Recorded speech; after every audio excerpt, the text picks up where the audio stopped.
भारत का विपक्ष मुद्दा विहीन हो चुका है और डोनाल्ड ट्रंप की बातों का कि पाकिस्तान भारत के बीच में उन्होंने सीज फायर करवा दिया। अब तक वो 61 बार कह चुके हैं, हो सकता 100 बार कहें। तो आपको ट्रंप की बात पर विश्वास है, लेकिन भारत का प्रधानमंत्री चुना हुआ है, संसद में बयान दे रहा है, जो एक संविधान का अपनी बात कहने का मंच है चुने प्रधानमंत्री का, उसकी बात पर आपको विश्वास नहीं है। और जब अगर आपको विश्वास ही नहीं है तो आप किस बात के विपक्ष हैं? आप बार बार कहते हैं ट्रंप से डर गए। अरे कोई ट्रंप से क्यों डर जाएगा?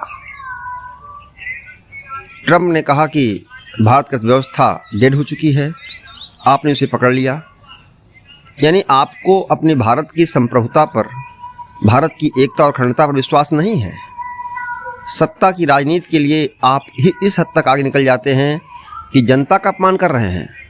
आखिर वर्तमान सरकार को जनता ने चुना है ना, और लोकतंत्र में जनता प्रमुख है, विपक्ष नहीं प्रमुख है। लेकिन विपक्ष की इस तरह की घटिया बातें, अभी कल एक नेता का बयान आया जो कांग्रेस के बड़े नेता हैं, बड़े मंत्री रह चुके हैं।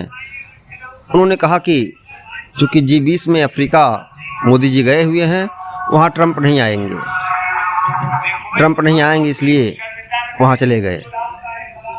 ये सब क्या ताल्लुकात है? ये सब कहने का क्या मतलब है?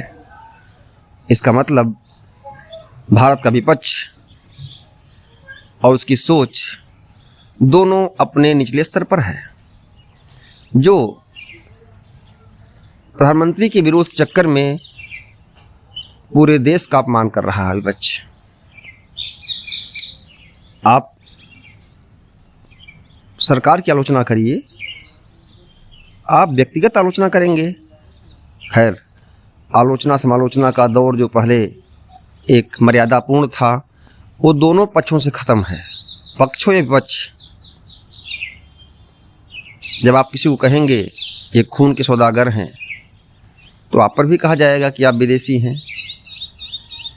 जब आप देश के साथ ठीक से व्यवहार नहीं करेंगे तो देश का नेता आपको ऐसा कैसे करेगा? यानी आपकी राजनीति कुंठित हो रही है। और मेरे विचार से तो अब लोकतंत्र ही, जो उसकी मर्यादा थी, जो उसकी एक सम्मान का भाव था, वही नीचे जा रहा पूरी दुनिया में। खैर, लेकिन जनता का अपमान मत करिए।